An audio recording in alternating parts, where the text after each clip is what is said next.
ओम सूर्यदेवम नमस्ते अस्तु गृहाणाम करुणाकरम अर्घ्य च फलम संयुक्त गल मालक्षितयुतम। छठ मैया का पूजन मंत्र के साथ आज छठी मैया का व्रत पूजन शुरू हो गया है। मेरा नाम नीतीश रंजन है और आज इस वीडियो में हम बताएंगे इस पर्व की पूजा विधि और इससे जुड़े नियम।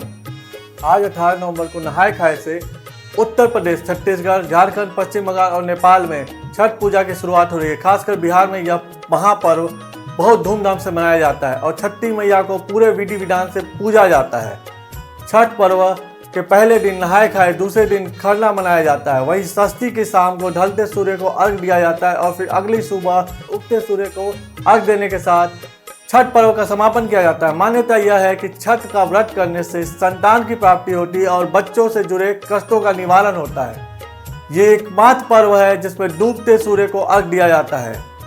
ये भी मान्यता है कि छठ माता सूर्य देवता की बहन है। सूर्य देव की उपासना करने से छठ माई प्रसन्न होती है और मन की सभी इच्छाएं पूरी करती हैं।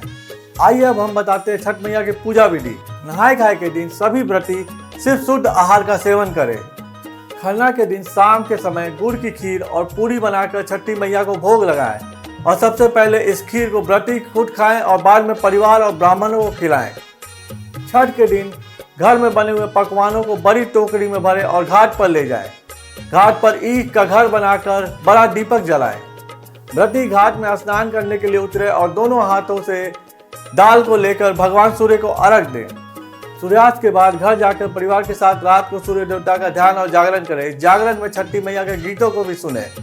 सप्तमी के दिन सूर्योदय से पहले ब्रह्म मुहूर्त में सारे व्रती घाट पे पहुंचे। इस दौरान वो पकवानों की टोकरियों, नारियल और फलों को साथ रखें। सभी व्रती उगते सूरज को डाल पकड़कर अर्घ दें। छठ की कथा सुने और प्रसाद का वितरण करें और आखिर में सारे व्रती प्रसाद का ग्रहण करके व्रत को खोलें। अब आइए बताते हैं छठ पूजा के दौरान व्रतियों के लिए नियम। व्रती छठ पर्व के चारों दिन नए कपड़े पहने और महिलाएं साड़ी और पुरुष धोती पहने। व्रत रखने वाली महिला को पर्वैटिन भी कहा जाता है। 4 दिनों के इस व्रत में व्रती को लगातार उपवास करना होता है। छठ पूजा के चारों दिन व्रती जमीन पर चटाई पर सोए। व्रती और घर के सदस्य भी छठ पूजा के दौरान प्याज, लहसुन और मांस मछली ना खाएं।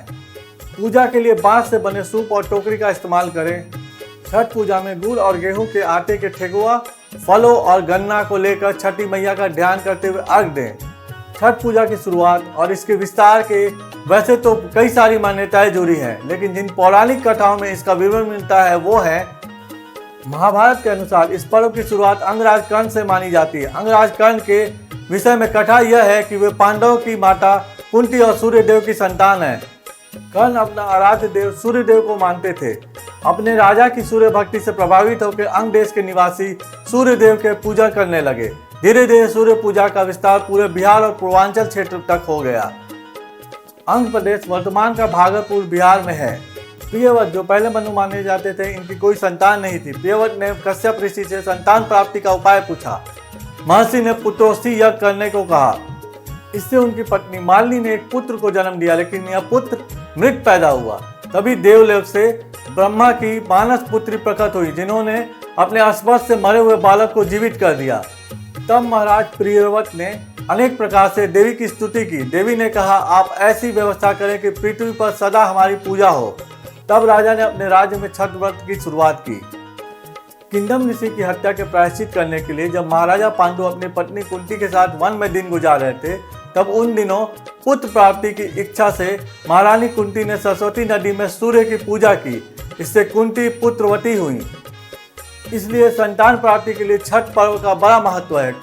कुंती की पुत्र वधु और पांडव की पत्नी द्रौपदी ने उस समय सूर्यदेव की पूजा की थी जब पांडव अपना सारा राजपाट गवाकर वन में भटक रहे थे।